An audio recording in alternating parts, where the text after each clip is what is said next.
So now that we've gotten the contenders out of the way, it's time to talk about the potential contenders. Since the NBA is a very competitive league, we currently have 9 potential contenders.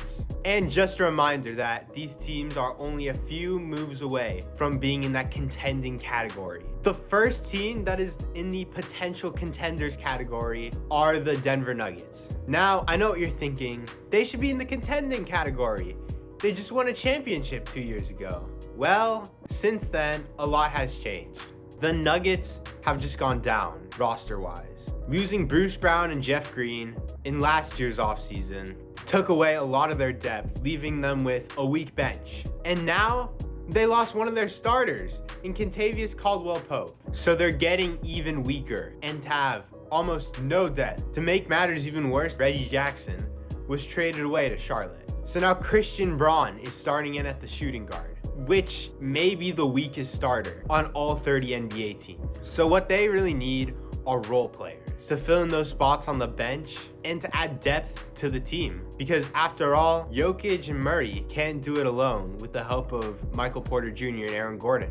The next NBA team on the potential contenders list are the Milwaukee Bucks. Now, this is no surprise. Before this season, they were looking like a championship team. And then this season, things didn't go out so great. Giannis and Dame, great seasons, even though Dame is on the decline. But Chris Middleton absolutely disappeared. He's injured all the time, and when he's not injured, he isn't playing that great anymore. 15.2 points per game from a so-called all-star caliber player? Come on now. And Brook Lopez, I give him a lot of credit because I'm really surprised that he's still good after all these years, but he is also declining and did not have a productive season. And then in the playoffs, both Giannis and Dame were injured, so they lost the Pacers in 6 games. Now, what they really need is a third star and maybe a few role players because Chris Middleton does not cut it.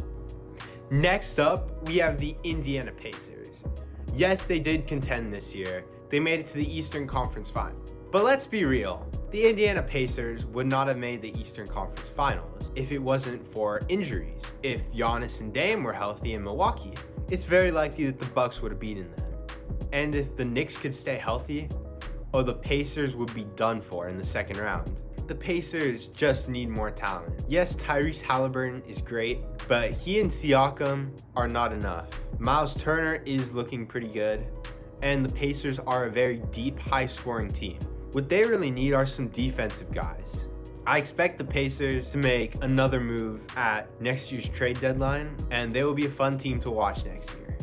The next team on this list are the Orlando Magic. First of all, the Orlando Magic are a very deep young team that plays well together and is going far, as we saw from this past season. Mainly, they're gonna go far because of Paolo Banchero, a young, bright star who has proved to be phenomenal. He doesn't get enough credit, but in his second year in the NBA, he made an all-star team. Not many players have done that. In my mind, just for doing that, there should be a consensus in the NBA that he's one of the future faces of the league. But the Orlando Magic are still not contending yet. They need a third star. Trae Young would be a great partner to Paolo. Orlando needs a center. Wendell Carter Jr. is not a long-term piece for them. Now we got the New Orleans Pelicans. Now this is another team that wouldn't be up here if they didn't trade for DeJounte Murray. I think DeJounte Murray is a really good fit in New Orleans because they need a real point guard. CJ McCollum's more of a shooting guard. And the funny thing about New Orleans is we haven't seen how good they actually are because they're always injured. New Orleans needs a starting center. They don't have one. They did draft Yves Missy, but he was the 21st pick in the draft. It's not very likely that a 21st pick is a starter, or definitely not immediately in their first year.